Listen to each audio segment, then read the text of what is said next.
म्हणजे विभाग अधिकारी वाशी यांना कारवाई करण्याबाबत पत्र. अनधिकृत बांधकाम काढून टाकावे म्हणून 3/3/2025 अल्बेला व नैवेद्यम 3/3/2025 अल्बेला सोसायटी व नैवेद्यम सोसायटी यांचं 1 महिन्यात अनधिकृत बांधकाम काढून टाकण्यात यावं म्हणून पत्र. आता त्यानंतर ADTP साहेब, माझा प्रश्न तिथंच आहे, नगरविकास खात्यानं याकरिता स्थगिती दिली का? तर कुठल्या अधिकाऱ्याने, कुठल्या नगरविकास खात्याच्या कुठल्या सचिवांनी ती दिली, जरा माहिती सांगा.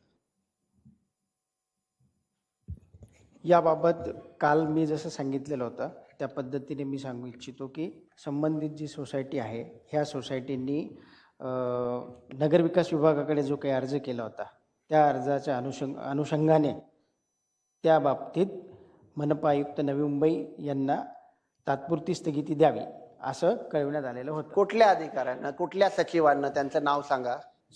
सदर संबंधित जे काही सोसायटी आहेत ह्या संबंधित सहकारी गृहनिर्माण संस्थांनी सन्माननीय उपमुख्यमंत्री तथा नगरविकास मंत्र्यांकडे जो काही अर्ज केलेला होता त्या अर्जाच्या अनुषंगाने त्याच्यावरती तसा तात्पुरत्या स्थगितीच्या बाबतीतला जो काही शेरा आहे तो त्याच्यावरती नमूद करण्यात आलेला होता. कोणी, कुठल्या अधिकाऱ्यांनी? सन्माननीय उपमुख्यमंत्री महोदयांनी तसा तो शेरा त्याच्यावरती नमूद केलेला होता. उपमुख्यमंत्री साहेब म्हणजे सन्माननीय एकनाथ शिंदे साहेब की अजित दादा?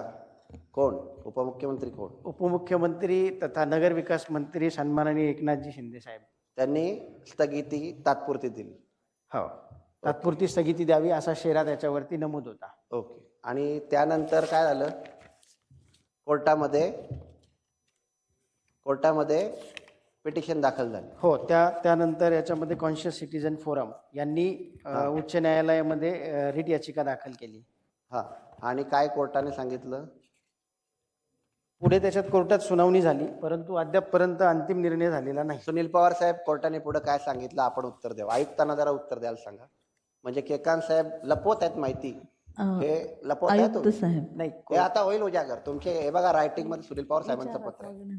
तुम्ही लपवताय, काय गोष्टी लपवताय ना. माझ्याकडे उपलब्ध अभिलेखाच्या आधारे आयुक्त साहेब, माननीय आयुक्त साहेब, आता ADTP साहेबांनी कथन केल्याप्रमाणे नगरविकास खात्याने म्हणजे माननीय आदरणीय या राज्याचे उपमुख्यमंत्री नगरविकास मंत्री साहेबांनी तात्पुरती स्थगिती आदेश दिला आणि त्यानंतर कोर्टात पिटिशन दाखल झाली आणि कोर्टाने काय याबाबत सूचना केल्या याच्याविषयी माहिती विचारली. मी हे सांगू इच्छितो की माझ्याकडे उपलब्ध अभिलेखामध्ये माझ्याकडे संबंधित सोसायटींनी जो मी आता सांगितल्याप्रमाणे. तुम्हाला आयुक्त साहेबांना उत्तर.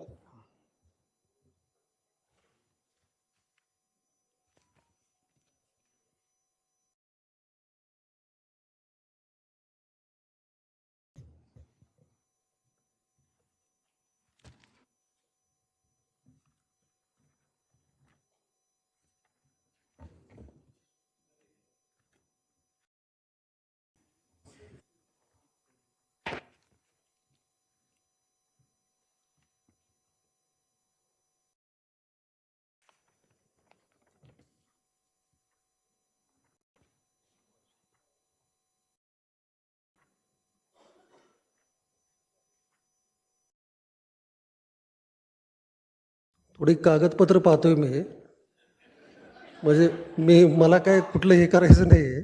ठीक आहे, काही हरकत नाही. सन्माननीय आयुक्त महोदय, आपल्याकडून अपेक्षा नव्हती परंतु आपलंच पत्र वाचून दाखवतो आता. मी लिहिलेलं मी सांगतो ना, आपलंच पत्र वाचून दाखवतो ना मी. आता आपण बोलात ना मला. बोला, मी सांगतो ना त्यातले. बोला.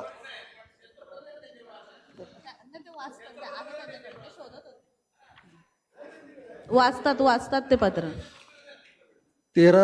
13/5/25 जी स्थगिती दिली होती त्या स्थगितीवर जुलै 25 मध्ये सजग नागरिक मंचाने वरील ह्या सर्व बाबी नमूद करून काय काय झालेलं आहे ते स्थगिती आदेश रद्द करण्याबाबत विभाग अधिकारी वाशी यांनी 3/3/25 रोजी दिलेल्या 53 नोटिसांवर कारवाई करण्याबाबत सजग नागरिक मंचाने पत्र दिलं.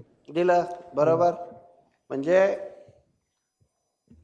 2025-24 मध्ये कारवाईचे आदेश दिले गेले.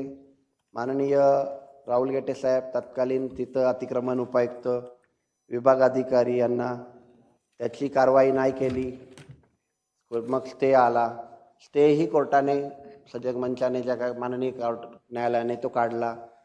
24 पासून म्हणजे 13/1/2024 नंतर 2025 पर्यंत 1.5 वर्ष या सोसायटीवर कारवाई करायचे आदेश दिले गेलेले असताना सुद्धा कारवाई झाली नाही. आणि त्यानंतर आमच्या ADTP साहेबांना पुढे बाबी सुचल्या. एका दिवसात लग्न पोरगी सगळं जे मी मगाशी बोललो ते एका दिवसात सगळा कारभार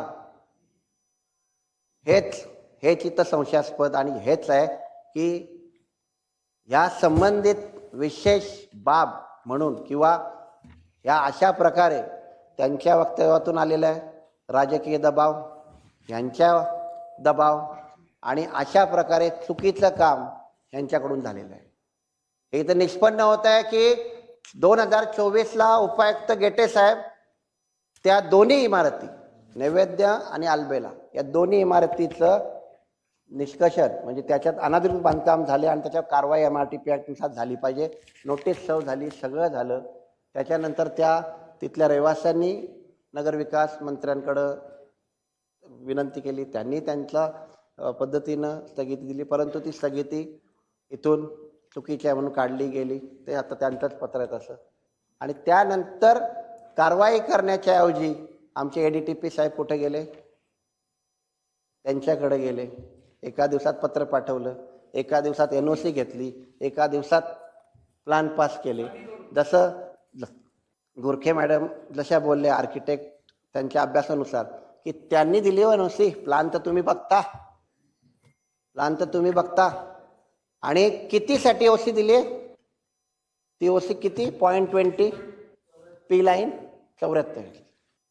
हा सरळ घोटाळा म्हणजे हे लपवण्यासाठी हा सगळा षडयंत्र ADTP डिपार्टमेंटनं केलेलं आहे. हे इथं स्पष्ट होतंय. आणि अशा प्रकारे किती या शहरात काय केलं असेल, किती काय केलं असेल ते इत्थंभूत जायला लागेल. तुम्हाला सांगतो, आमच्या नेरुळला भगतही बसले तिथं आमच्या उद्ध्वस्त केले. किती कुटुंब रस्त्यावर आणले? देसाई साहेब नाही आले आज. 160 कुटुंब रस्त्यावर आणले. आम्ही विनंती केलेली यांना, साहेब गोरगरिबांची घरं वाचवता येतील का? ते बोले नाही, कोर्टापुढे आहे प्रकरण, नाही करतायत. साहेब बघा, गरीब रस्त्यावर येतील, नाही करतायत. त्यावेळी कोर्ट होतं, मग ह्यावेळी कोर्ट नव्हतं.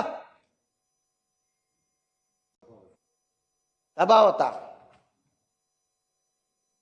मैदानातल्या बिल्डिंगी DP प्लॅन मध्ये अधिकृत केल्यात. मैदानातल्या दबाव होता. उद्यानातली नाही करता आली, नियमात नाही. आणि त्यामुळं हे सरळ क्रमप्राप्त जर वाचायला गेलो तर सरळ ADTP यांनी जाणीवपूर्वक आपल्या कर्तव्यात कसूर केलाय हे तर निष्पन्न सिद्ध होत आहे. आणि त्या अनुषंगाने अशा या नवी मुंबईच्या शहराच्या हिताच्या दृष्टिकोनातून पाहिलं तर अशा पद्धतीनं कार्य करणारा अधिकारी, अतिरिक्त आयुक्त सुद्धा लेखी देत आहेत. या प्रकारे करणाऱ्या अधिकाऱ्यावर या ठिकाणी मी माननीय महोदया महापौर महोदय या अधिकाऱ्याला त्वरित त्यांच्या मूळ विभागाकडे पाठवलं जावं. या संपूर्ण प्रकरणाची चौकशी त्यांना करण्याच्या अनुषंगाने या दोन्ही इमारतींना त्यांनी वाचवण्याकरिता केलेली त्यांची चूक योग्य असेल तर तशी कारवाई करण्याकरिता या सभागृहाला अजून या शहरात असे कुठले प्रकार घडलेत त्याची इत्थंभूत माहिती करण्याकरिता त्वरित कारवाई करणं गरजेचं आहे, ऍक्शन घेणं गरजेचं आहे. मी या भरत नकाते साहेबांच्या प्रस्तावात सुधारणा मांडतो की सन्माननीय एडीटीपी श्री केकन साहेब यांनी आपल्या कर्तव्यात कसूर केलेला आहे, जाणीवपूर्वक कसूर केलेला आहे, हे या सभागृहापुढे निष्पन्न होते आणि त्या अनुषंगाने त्यांना त्यांच्या विभागाकडे परत पाठवलं जावं आणि तुम्हाला ठेवून हे त्यांच्यावर शहराच्या हे दृष्टीने जर काही योग्य होत त्यांनी असेल तर त्याच्यावर केलेली चूक निष्पन्न करण्याच्या अनुषंगानं चौकशी समिती त्यांच्या आपल्याला पण बोलायला देते ना. तोपर्यंत त्वरित त्यांना हे करावं अशी मी सूचना मांडतो. लेटेस्ट अपडेट्स और ताजा तरीन खबरों के लिए TV1 इंडिया लाइव को सब्सक्राइब कीजिए और नोटिफिकेशन पाने के लिए बेल आइकॉन को दबाना मत भूलिए।